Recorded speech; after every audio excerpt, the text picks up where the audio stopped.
vamos a hablar de un tema muy importante y tiene que ver precisamente una problemática que trasciende fronteras. Es una problemática transversal a nivel regional, pero lo vamos a enfocar desde el lado peruano. ¿De qué les voy a hablar?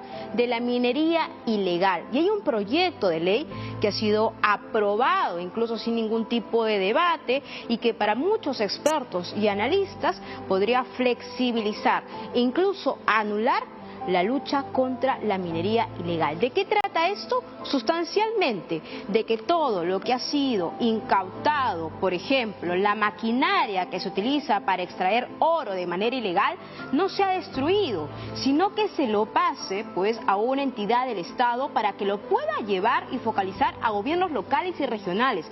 ¿Eso qué quiere decir?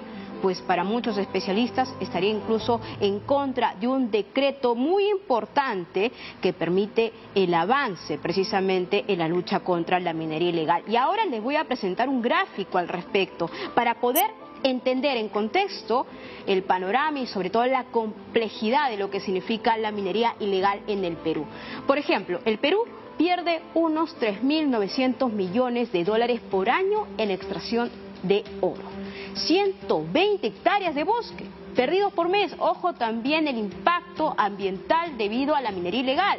1 de cada 3 peruanos ingiere tóxicos en el agua que bebe.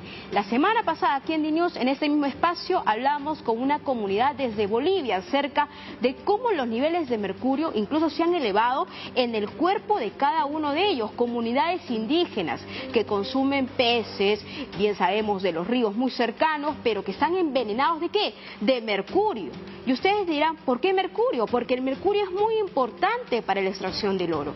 Es decir, por cada 1 gramo de oro contiene al menos 2 gramos de mercurio para la extracción. Entonces se puede imaginar lo complejo y también lo profundo que puede ser el tema de la minería ilegal. 250.000 personas trabajan en la minería ilegal y las dragas para extraer oro, como ustedes pueden ver en pantallas, cuestan $100.000. Así es, y este es más o menos el panorama, como pueden ver, las zonas con minería ilegal a nivel nacional. Este es el mapa peruano, 1.700.250.000 kilómetros cuadrados es la extensión del Perú, así es, y en ese más de millón, pues mira lo que tenemos, los puntos rojos seleccionados. Por ejemplo, ahí tenemos indicado en la parte de la Amazonía peruana, 500.000 personas se abastecen del río Nanay, amenazado por la minería ilegal. Y ahora, también, Madre de Dios, es otro punto fundamental, 40.000 mineros ilegales. Entonces, este mapa nos grafica muy bien una radiografía completa de lo que significa esta problemática, pero para poder analizar y entender también esta cuestionada ley, me voy a comunicar en estos momentos con Manuel Pulgar Vidal, ex ministro de Ambiente del Perú, que se encuentra en Londres. Ya lo tengo conectado. ¿Cómo estás?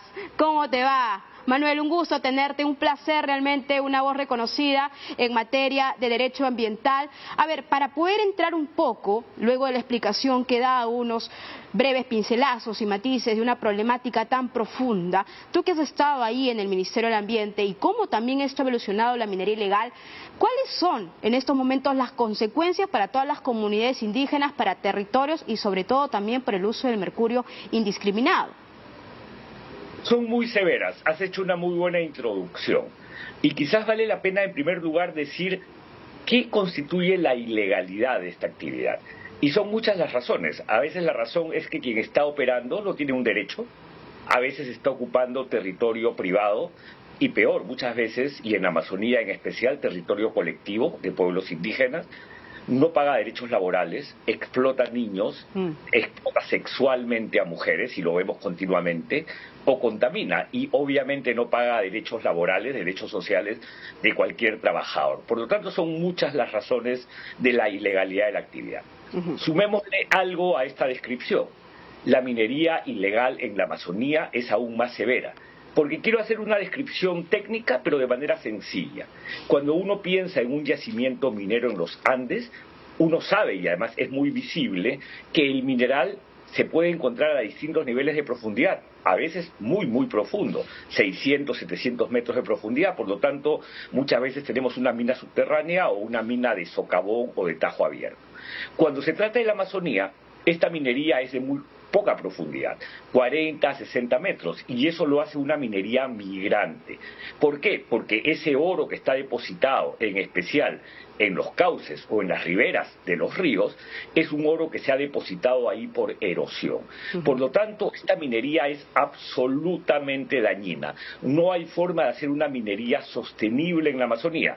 Va a destruir irremediablemente el bosque, a su vez va a dañar el suelo de manera que es irrecuperable, pero peor aún, y lo ha señalado en tu introducción, va a irremediablemente contaminar y llenar de mercurio los cauces, el flujo de agua, y al tener este nivel de mercurio, obviamente de manera indirecta va a contaminar los peces, que son la principal fuente alimenticia de las poblaciones indígenas. Por eso está probado que en el Perú las poblaciones indígenas en las zonas cercanas a la minería ilegal está 8 veces por encima de los estándares de calidad, y en el caso de Puerto Maldonado, que es la capital de la región Madre de Dios, está 3 a 5 veces. Por lo tanto, es muy dañina y tenemos que seguir luchando para erradicar. Pero Manuel, en esa lucha, y ahora que también en la introducción hablé de este proyecto de ley, ¿qué te parece? ¿Algún tipo de cuestionamiento al respecto? Porque esas maquinarias... A ver, hay muchos especialistas que dicen, bueno, son maquinarias que son destruidas en su totalidad y así rompemos ese círculo de extracción. Si se van a pasar todos estos bienes a las autoridades locales y regionales, la forma, el trámite, la burocracia, que también va a estar ahí de por medio, ¿eso va a ser posible? ¿Tú ves que ese proyecto de ley pueda llevarnos a un buen cauce, no sé, a una buena solución en cuanto a la lucha de la minería ilegal? El proyecto de ley es un despropósito total, es un proyecto irracional y que no tiene ningún sentido. ¿Por qué? Por varias razones. En primer lugar, porque la maquinaria se destruye debido a que no hay forma de destinarla, muchas veces por su ubicación, a una actividad sostenible. Y lo que venía ocurriendo en el tiempo es cuando a veces intentaba destruir parte de la maquinaria, los ingresos por el oro ilegal son de tal magnitud que rápidamente se reparaban y volvían a la actividad, causando altamente destrucción. Además, hay que tener en cuenta que esta maquinaria está prohibida en los cauces de los ríos. Y por otro lado, tenemos que considerar que en la mayoría de regiones del Perú, porque para mí ese fue un gran error en el Perú, le dieron la minería ilegal, el control de la minería ilegal a los gobiernos regionales que no tienen ninguna capacidad de fiscalización. Lo que va a ocurrir es que esa minería no va a llegar a ningún gobierno regional, sino que va a seguir en la actividad. Así es, esa es la crítica, Manuel. Ajá, esa es la crítica realmente, y ahí me gustaría profundizar contigo, por favor, porque esto sería como un círculo vicioso, es decir, prácticamente en qué manos caería esa maquinaria, es decir, estaríamos hablando de un círculo que nunca acabaría y finalmente en terrenos, porque hay que decirlo claramente, que son pues custodiados por organizaciones criminales. Así es, pero además súmale al hecho de las organizaciones criminales, porque de hecho hay mucho trabajador explotado laboralmente y en realidad hay pocas mafias que se enriquecen. Hay que considerar a su vez que tal como ocurre en otros países con el narcotráfico, donde la política ha sido tomada por el narcotráfico, en el Perú lamentablemente desde hace ya algunas décadas, algunos lustros para ser más exacto, la política ha sido tomada por la minería ilegal. Y siempre hay gente influyendo en la política por la minería ilegal.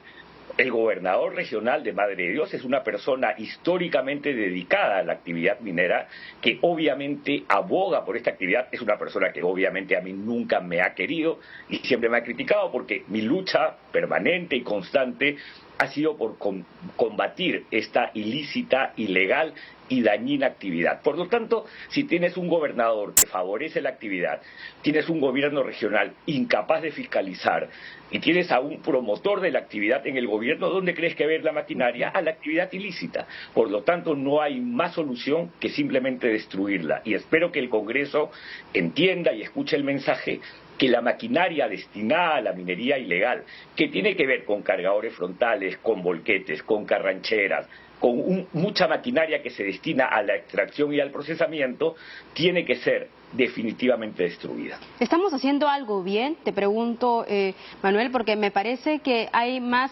iniciativas que van, bueno, no sé, vinculadas con lo despropósito, con algo que realmente no podría funcionar, no se podría materializar para la lucha contra la minería ilegal, pero ¿qué opinas? Yo creo que tenemos un buen marco legal. Lamentablemente este marco legal se vio afectado por la pandemia, donde obviamente debido a que el Estado se concentró en la lucha contra el COVID-19, el control se relajó significativamente y después por el conflicto social, por las protestas, eso también ocurrió. Entonces, definitivamente, en especial en el último lustro, la minería ilegal está recobrando fuerza. Hemos perdido desde el Estado la capacidad de combatirla. No veo ninguna acción concreta que uno pueda decir, esta es una acción que tiene mucho sentido para combatir y debemos recuperar esta lucha contra la minería ilegal, porque la minería ilegal nos causa mucho daño, hay que combatirla. Y espero mucho que los gremios formales, los gremios de minería formal, sean más vocales, sean más visibles en combatir este tipo de minería, porque nos hace mucho daño y, como te decía, no hay forma de hacerla de manera sostenible. La minería ilegal en la Amazonía nos va a destruir el bosque y la minería ilegal en la zona andina nos va a causar muertes. Ya hemos visto las muertes en Carabelí, en zonas de Arequipa, donde entre bandas se matan. Hace poco, año y medio, aparecieron 14 cadáveres, fruto justamente de luchas entre los grupos criminales que están haciendo minería ilegal en el Perú. Es dañina, genera mafias. Estas mafias son la base de muchas organizaciones criminales que secuestran, que trafican y que finalmente le hacen mucho daño al Perú. Ahora, quiero preguntarte y quiero aprovechar tu participación, ¿cuál es la mirada realmente del lado humano que se le está dando, por ejemplo, a todas esas comunidades que tienen, cuando se les hace estudios, por ejemplo, a determinados grupos de ellos que tienen alto nivel de mercurio en su organismo? O sea, ¿realmente hay una política de Estado para colaborar, apoyar y ayudar a las futuras generaciones de todas estas comunidades? ¿Consideras tú que se está haciendo un esfuerzo al respecto? Mira, Carmen, esa es una gran pregunta, porque obviamente uno no puede competir con el precio del oro. Entonces uno tiene una contradicción. Cuando uno mira las regiones de más ingreso per cápita del Perú, está Madre de Dios. Pero cuando uno mira el índice de desarrollo humano, es decir, qué tanto la gente tiene asistencia social, educativa, de medicinas o de salud, es decir, apuestan al desarrollo para hoy y las futuras generaciones, Madre de Dios es la penúltima. Entonces no se trata solo de tener dinero en el bolsillo, se trata de un desarrollo que sea real, que permita poblaciones sanas, que permita desarrollo de niños con el suficiente coeficiente intelectual debido a una buena alimentación y baja contaminación. Y en Madre de Dios y en otras regiones del país esto no está ocurriendo. Hay iniciativas del Estado para favorecer empleo alternativo. No pueden competir con el precio del oro, pero no se trata aquí de pensar que el oro genera más ingresos que otra actividad. Se trata de pensar en la salud, el bienestar y el desarrollo de las poblaciones, en especial poblaciones indígenas que han sido marginadas tan históricamente. Por lo tanto, la pregunta, Carmen, que ha formulado es cierta, pero no se trata de ingresos en el bolsillo. Se trata de poblaciones viables para el futuro y para un Perú más sostenible. Yo te agradezco mucho por tu participación, Manuel Bulgar Vidal, exministro del Interior aquí del Perú, una voz reconocida para tratar estos temas, y esperemos, vamos a estar muy atentos también de qué es lo que venga después de esta ley, porque evidentemente puede ser también que otras voces en contra, otros especialistas puedan detener pues ese tipo de iniciativas que llaman poderosamente la atención cuando no va en la línea de la lucha contra la minería ilegal, sino todo lo contrario. Muchas gracias, te agradezco, Manuel. Muchas gracias.